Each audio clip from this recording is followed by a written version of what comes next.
Kejaksaan Agung angkat bicara soal sidang perdana terhadap Supriyani, guru honorer yang dituduh menganiaya seorang anak polisi.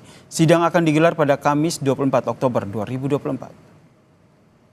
Terkait dengan desakan agar Supriyani dibebaskan, Kepala Pusat Penerangan Hukum Kejaksaan Agung Hardy Siregar menjelaskan bahwa kewenangan penanganan kasus ini kini berada di tangan pengadilan dan terkait peluang bebasnya Supriyani dari dakwaan akan diserahkan pada proses pembuktian di persidangan.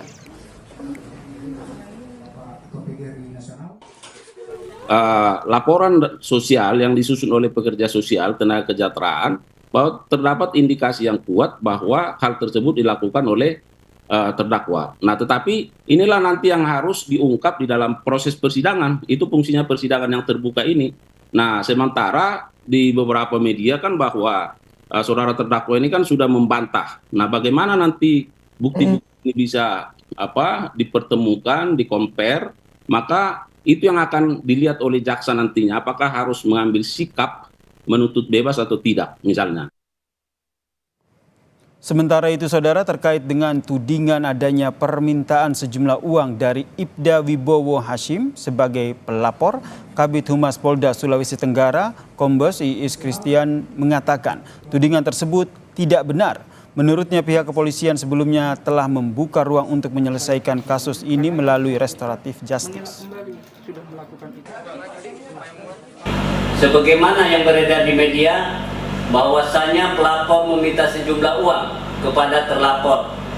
Dalam kesempatan ini, kami tegaskan bahwa itu adalah tidak benar dan merupakan sebuah hoax, bahwa Polda Sultra dan Polres Konawe sudah melakukan langkah-langkah secara prosedural sesuai dengan peristiwanya dan fakta hukum yang termasuk juga perlindungan hak-hak terhadap terlapor, yaitu memberikan ruang restorasi, ruang keadilan, serta tidak melakukan penahanan selama proses penyidikan.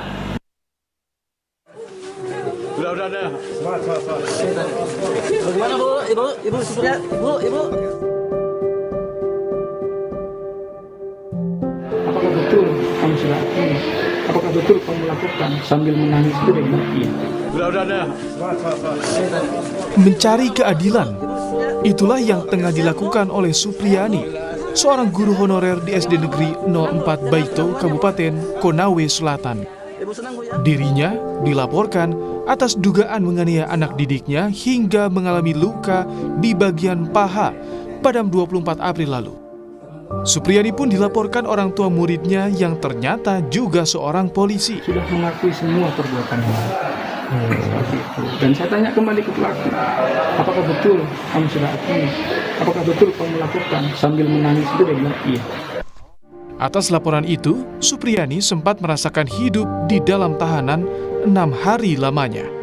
Sebelumnya, mediasi sempat dilakukan, namun karena tidak ada kesepakatan damai, Supriyani kemudian ditetapkan sebagai tersangka 17 Oktober 2024. Padahal, sejak awal Supriyani membantah telah menganiaya seperti tuduhan yang dilayangkan kepadanya. Bersyukur saya bisa pulang ke rumah. Terima kasih banyak untuk teman-teman semua. Mudah-mudahan sini ada hikmah yang saya dapatkan. Tapi memang Bu, Ibu tidak mengakui dengan perbuatan itu, Bu? Tidak, Pak. Tidak. Bu, sudah berapa tahun Bu Ibu di situ? Belakangan karena alasan kemanusiaan, penangguhan penahanan terhadap Supriyani diputus pengadilan dalam surat penetapan 22 Oktober 2024 lalu. Tangis haru para guru yang menyambut Supriyani pun pecah. Udah. Tentu kami berterima kasih atas dibebaskan penangguhan karena kami menyampaikan 4 tuntutan untuk Ibu Supriyani agar bukan saja dia dibebaskan penangguhan penahanannya, tetapi kami menuntut bebas murni karena kami melakukan penyelidikan atau apa sih namanya ya, bukan bahasa penelaahan secara mendalam di samping yang kami terima laporan dari pihak aparat keamanan. Kamis, 24 Oktober, sidang perdana terhadap Supriyani akan digelar di Pengadilan Negeri Andolo. Sidang perdana akan berlangsung dengan agenda pembacaan dakwaan. Tim Liputan Kompas TV.